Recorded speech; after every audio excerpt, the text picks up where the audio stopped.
Olá, sejam muito bem-vindos a mais um episódio dos 5 Perguntas para o CFO, a websérie da Assets que explora os desafios e as oportunidades na carreira de finanças. E hoje, o nosso convidado é Guilherme Carvalho, CFO da OLX Brasil, uma das maiores plataformas de comércio eletrônico do país. Antes de assumir a área financeira da OLX, Guilherme teve uma trajetória marcante em empresas de tecnologia e negócios digitais. Nesta conversa, ele compartilha sua visão sobre inovação, liderança e como a transformação digital impacta a função do CFO. Confira! Passei 8 anos com a PwC no Brasil, tive a oportunidade de fazer um intercâmbio pela empresa para a Holanda. Fiquei 2 anos com a PwC na Holanda. A Prosus, que é um dos maiores investidores de internet no mundo, se tornou meu cliente. Num determinado momento, eu entrei na Prosus. Fiquei 8 anos com eles. Em 2019, entrei no board da OLX Brasil e em 2023 tive a possibilidade de voltar para o Brasil depois de 10 anos fora e assumir a posição de CFO da OLX Brasil, essa empresa tão querida no nosso país.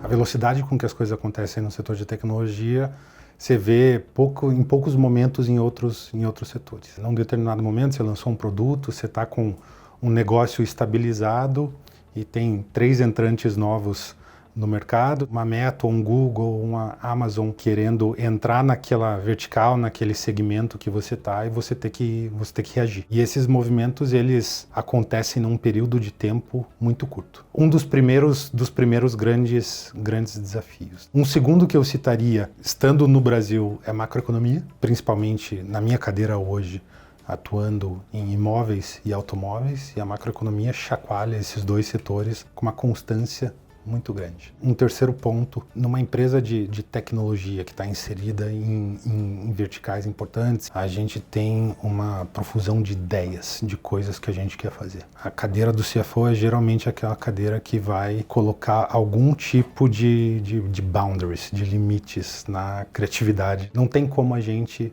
entregar com qualidade 70 iniciativas. Entendeu? A gente tem que ser muito específico naquilo que a gente faz e naquilo que a gente vai fazer e vai fazer bem. Essa capacidade de escolher as batalhas que a gente vai lutar e ter um processo de decisão estratégica bem definido, com foco, esse é um desafio bastante grande.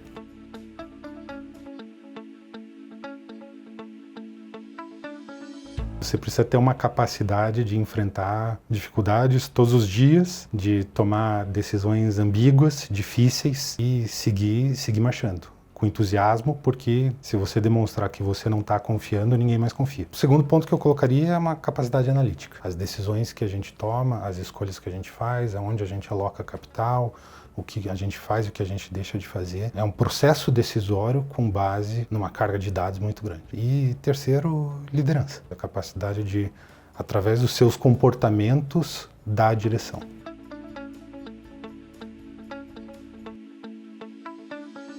Um ponto muito pivotal na minha vida, né? Na minha carreira, a saída para a Holanda. Fui para ficar um ano virou 2 e 2 virou 10. Mas o que eu acho que a minha experiência fora do Brasil me trouxe?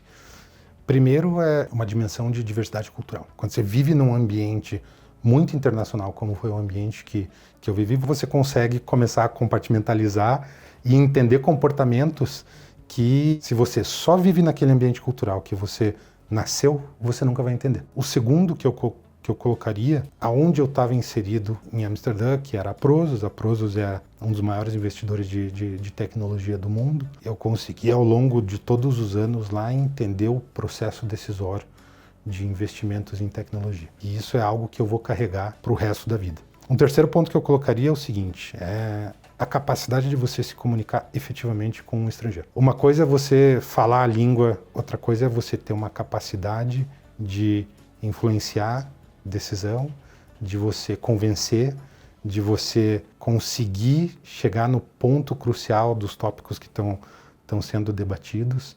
E isso, só falar o inglês não é necessário. Você precisa ter falado inglês num ambiente corporativo e ter tido essa exposição.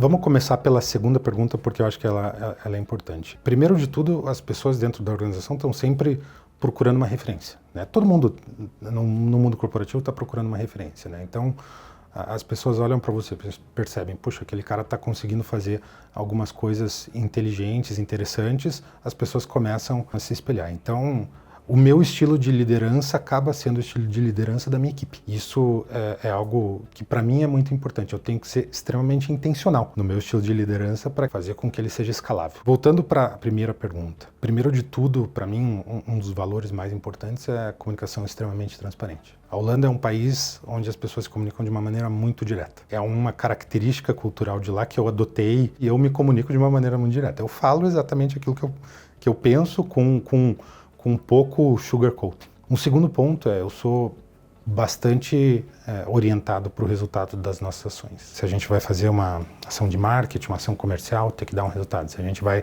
remodelar um processo dentro da área de finanças, de contas a pagar, aquilo tem que ter uma repercussão prática dentro da companhia. Associado ao resultado das nossas ações, eu tenho uma orientação comercial bastante grande. Vamos fazer isso aqui, beleza. Vai dar um X resultado. Qual que é o dinheiro que isso aqui vai dar? Um elemento adicional que eu colocaria, eu tenho uma preocupação bastante grande em relação à minha credibilidade e à credibilidade do meu time. Credibilidade é você falar que vai fazer uma coisa, você ir lá e fazer aquilo que você falou que ia fazer. Entendeu? Então esse é um ponto que para mim ele é fundamental.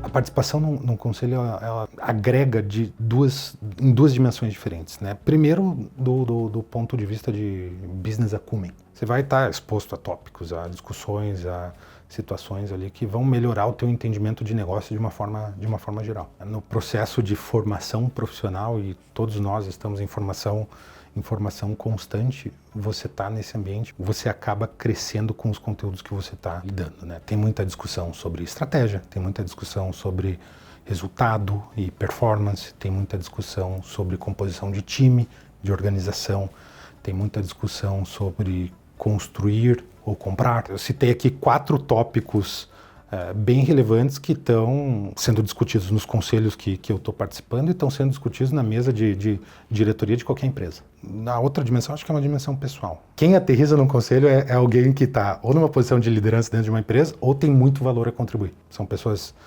inteligentes, capacitadas, que atingiram alguma coisa. E você ter exposição a essas pessoas te dá crescimento pessoal. Por fim, na posição que eu estava na Prosus, eu tinha entrado no conselho da OLX Brasil, mas eu nunca tinha estado num conselho como gestor de um negócio. E agora, na cadeira de CFO da OLX Brasil, eu estou no conselho da OLX Brasil, de todas as reuniões, como gestor do negócio. Então a experiência que eu tive no conselho, que foi uma experiência anterior à minha participação como administrador, me deu primeiro o entendimento daquele ambiente, que não é um ambiente mais friendly da história, né? É um ambiente com stakes altos, é um ambiente de decisão, é um ambiente de influência. Então me deu vivência desse ambiente, me deu tranquilidade para entrar na mesma reunião que eu estava até um mês atrás, eu entrei sentado do outro lado da mesa.